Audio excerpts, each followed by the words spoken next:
Ujjwal Discom Assurance Yojana. Ujjwal Discom Assurance Yojana.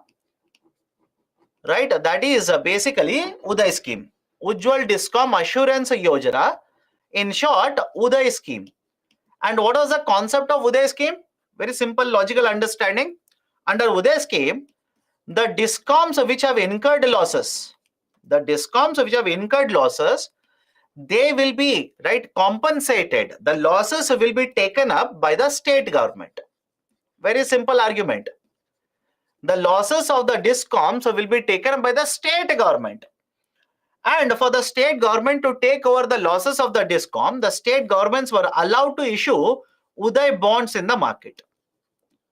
Uday bonds, collect money, issue bonds, collect money, use that money to absorb the losses incurred by the distribution companies.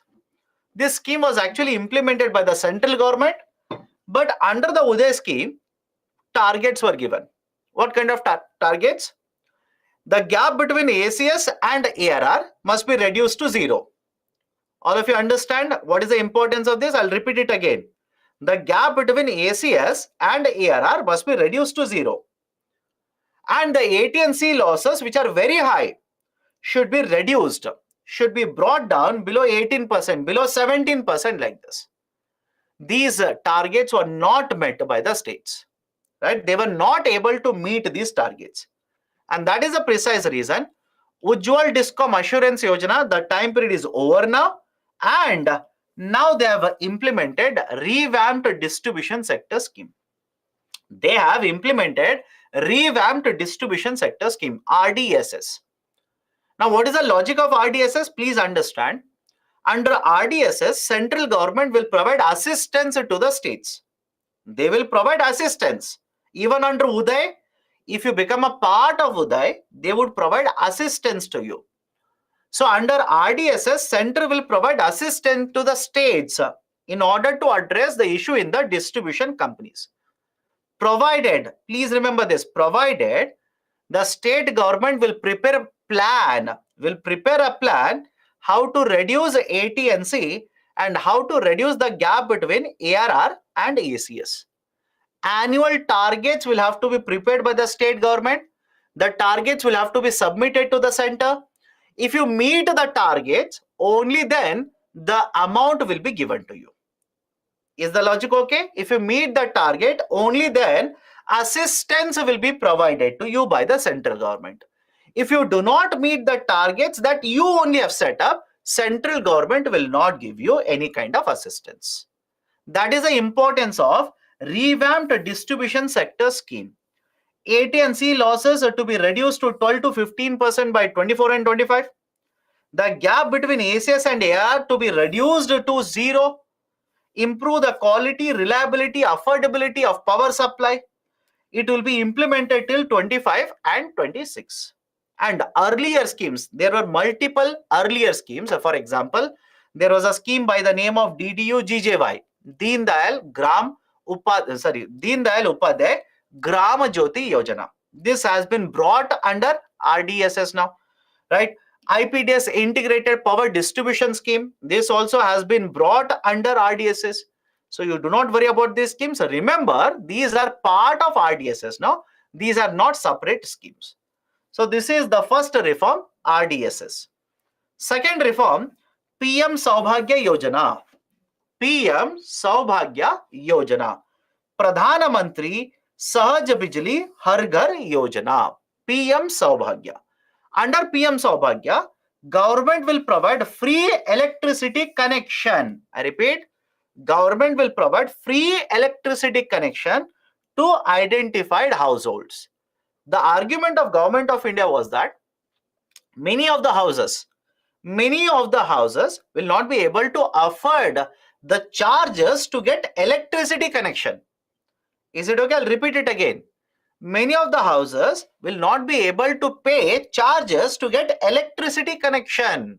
So Government of India said, under Pradhan Mantri Sahaj Bijli Har Ghar Yojana, we will identify the houses which require assistance and we will provide free electricity connection to such houses.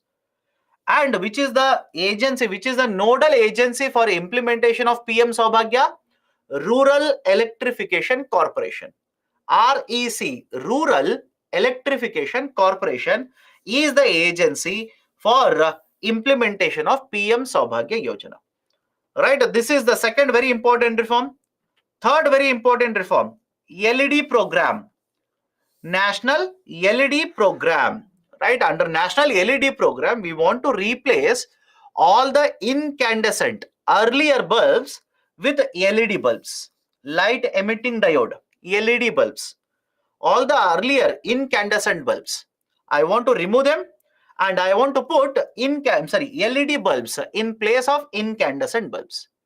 And for houses, for the implementation of LED program, Government of India has launched a program by the name of Ujala. Ujala stands for Unnat Jyoti by affordable LEDs for all. Ujala scheme. Under Ujala scheme, right, which is being implemented by an SPV, special purpose vehicle, by an SPV, right, ESL, Energy Efficiency Services Limited, we want to replace all the incandescent bulbs with LED bulbs. Right, that is basically the argument under Ujala or even national LED programs. And if you have seen very carefully, street lights now are, right, LED bulbs. LED bulbs are being used in offices. LED bulbs are being used in houses, etc. What is the argument now? Why? What is the need for LED bulbs? Government says LED bulbs will consume lesser electricity compared to the earlier incandescent bulb. Efficiency is much better, and because efficiency is much better, they will consume lesser electricity, give you more light, and the electricity bills will also come down. Right, electricity bills will also come down. In fact, there is an ecological angle also, emission related benefit is also there for using electricity bulbs, LED bulbs. Okay, so more than 36 crore LED bulbs so far have been distributed. Do not buy out the number, because by the time you write the exams next year, number will be different. Right, this is a national LED program. Now, apart from this, government is also promoting renewable energy in India.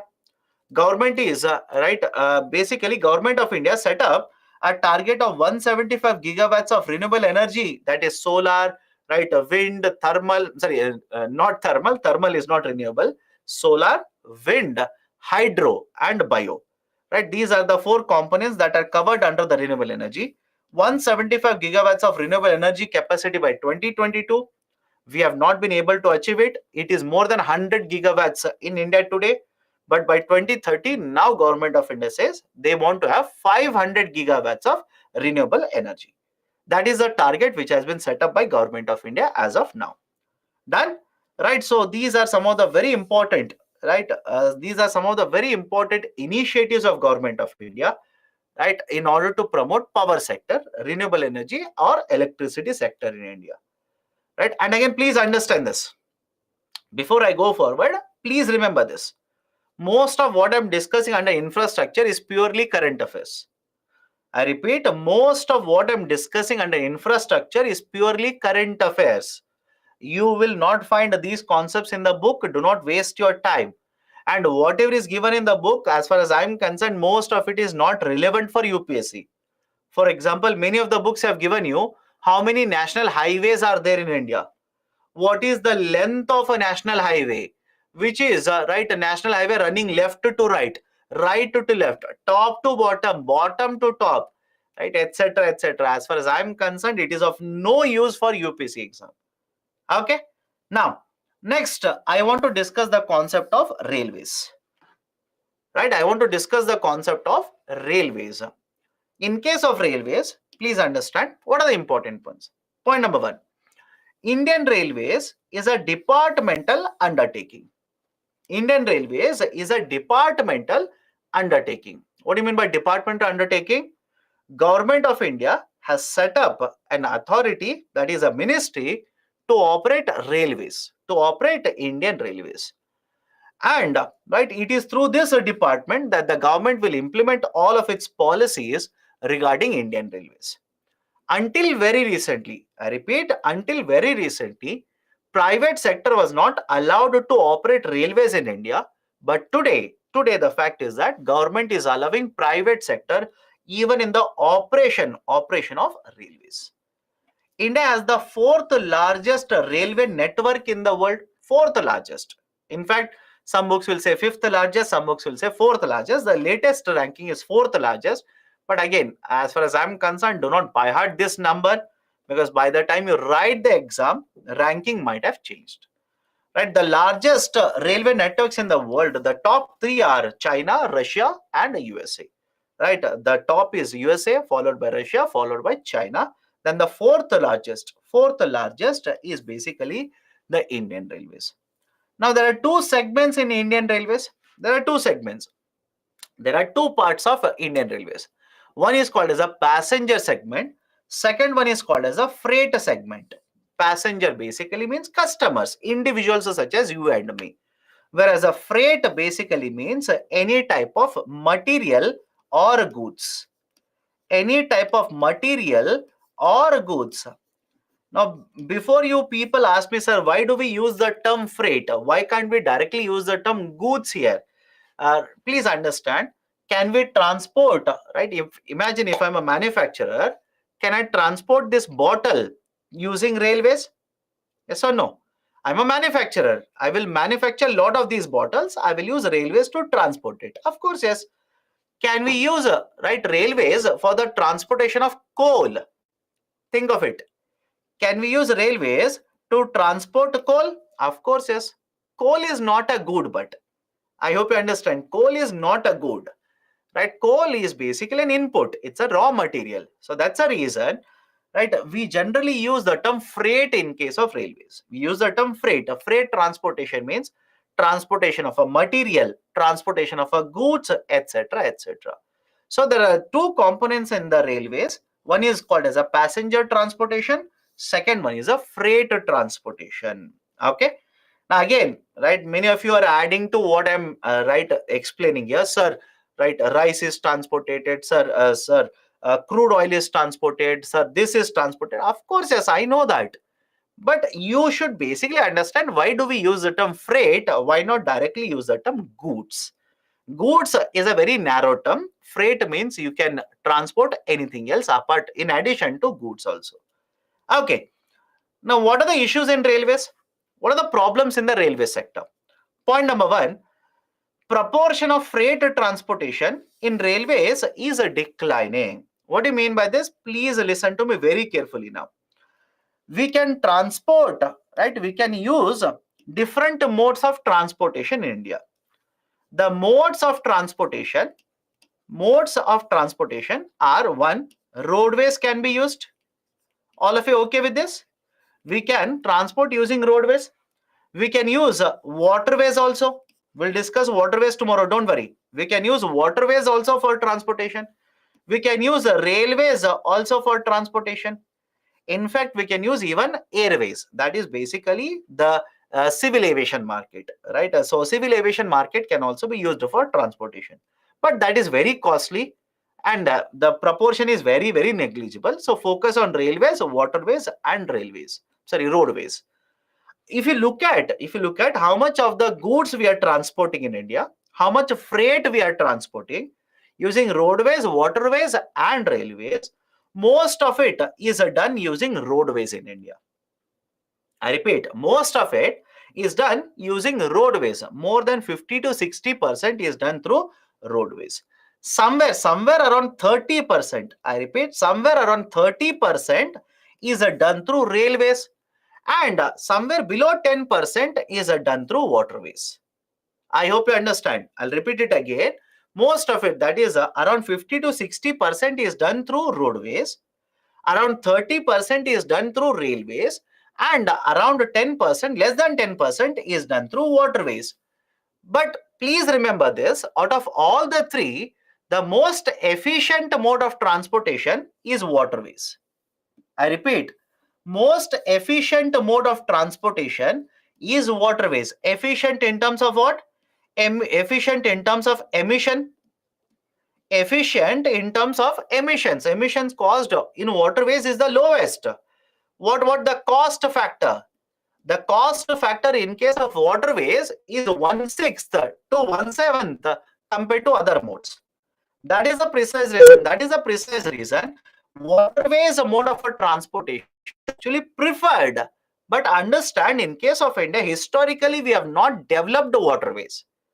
We have waterways. I hope you understand. We have waterways. It's not that we don't have waterways, right? And if you ask me, sir, what do you mean by waterways? Very simple idea, right? In case of flow of the river, in case of flow of canal water, please tell me, can we use these waters to transport goods, to transport freight, to transport people? Simple argument, right? River is flowing. Can we use the flow of river water to transport people? Are some of you are saying no? Why, my dear? Why are you saying no? Right? Let me give you one current affairs example. Have you heard of MV Ganga Vilas? Let me see how many of you are reading newspapers now. This is where importance of current affairs comes into picture. Have you heard of MV Ganga Vilas? MV Ganga Vilas was basically a passenger boat, right? Tourism, very much related, very much important for current affairs for you people, right? It was basically a large ship which carried passengers. Cruise ships, they will use the term cruise ship, which carried passengers. So I hope you understand. Can we use canal water? Can we use river water flows to move goods, to move passengers, to move freight? Answer is yes. Answer is simply yes. Right? So argument is simple. Waterways is the most efficient in terms of cost, in terms of emissions. But in case of India, please remember, this is a problem. In case of India, most of the transportation is done through roadways. Now think of it.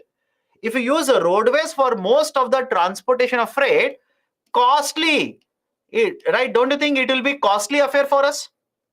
Compared to waterways, is it not costly? Yes. What about emissions? Think of it. What about emissions? Emissions are also very, very high.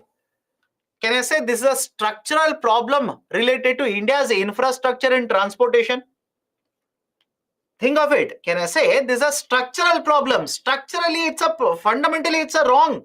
It is a problem for us. And many of you are asking, sir, why is this happening? My dear, historically, we have not focused on waterways. That's it. Argument is very simple. Historically, we did not focus and develop waterways. China, the length of water that they can use for transportation is more than 1 lakh kilometers. I repeat, in China, the length of navigable river waters is more than 1 lakh kilometers. In India, it is 1/5 of what actually China has. 1/5 or 1/6 of what actually China has. So I hope you understand the logic here. China has developed the waterways to a very great extent. We are promoting it now. I hope you understand. We are actually promoting it now. We'll discuss waterways tomorrow. So come back to the point that I'm trying to make here. We can use different modes of transportation, right? Modal transportation. These are called as modals of transportation. But out of this, most of it is done through roadways. Historically speaking, it was actually done through railways, right? I'm pretty sure this should not be a surprise to you. At the time of independence, don't you think British government had developed a very good rail network for us? Yes or no? Before we got the independence, the British government, did they not develop a very good rail network in India? Answer is yes, by the way. Right, so railways were used as a most important mode of a transportation earlier. Most of the freight transportation was actually done through railways. But over a period of time, roadways has got more percentage of the total freight transportation. For railways, it has actually declined. Now, what is the problem with this? What is the problem? Can I say, out of the total freight, if lesser is transported by railways, it will affect the revenue generation capacity for railways. Think of it. Will it not affect revenue generation capacity for railways? Of course, yes. And many of the years in the past, we have seen railways incurring losses. Railways running into losses. And one of the ways to address this issue is to increase the revenues for the railways. But now the question is, why? Why is that railways freight transportation has come down as a percentage and roadways freight transportation has actually increased? These are the reasons. First one, today the roadways connectivity is much better compared to railway connectivity. All of you will agree with my point here.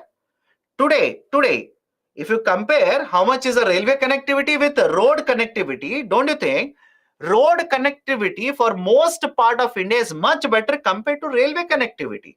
That is one point. Second point, railway, there is only one operator, that is government. Whereas in case of roadways, can I say multiple private sector companies are competing with each other?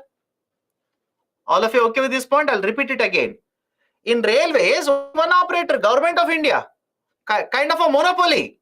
Government only operating railways, monopoly.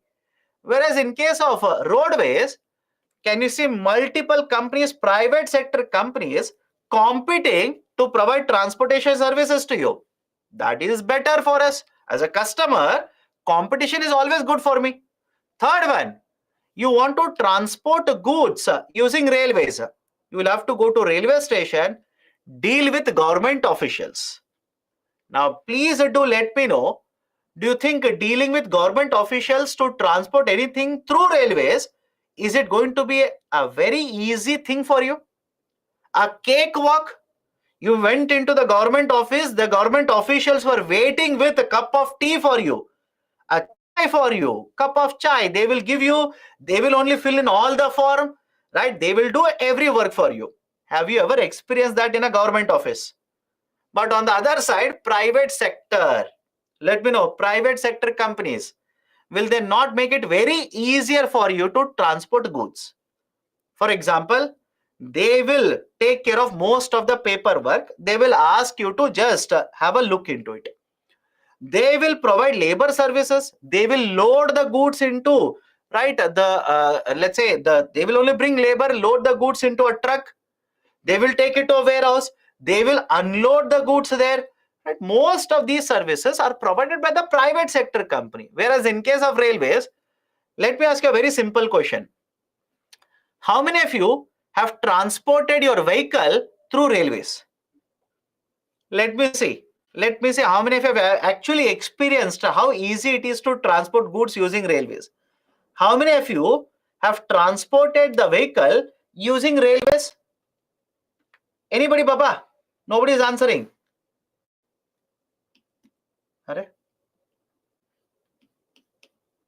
Am I audible? Am I audible? Okay, thanks a lot. Okay, so if you have transported, right, suddenly there was no relay, right? Everything went blank. So that's the reason. So if I'm audible, very good then. Let me continue.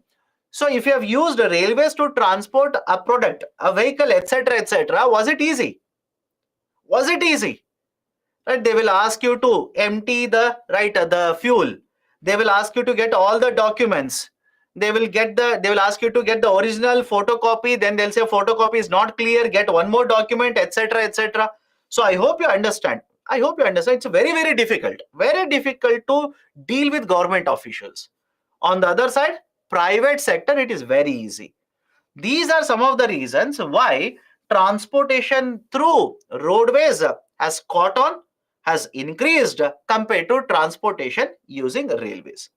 And as a result of this, right, revenue generation capacity of the railways also has been hit. Second, passenger to freight ratio is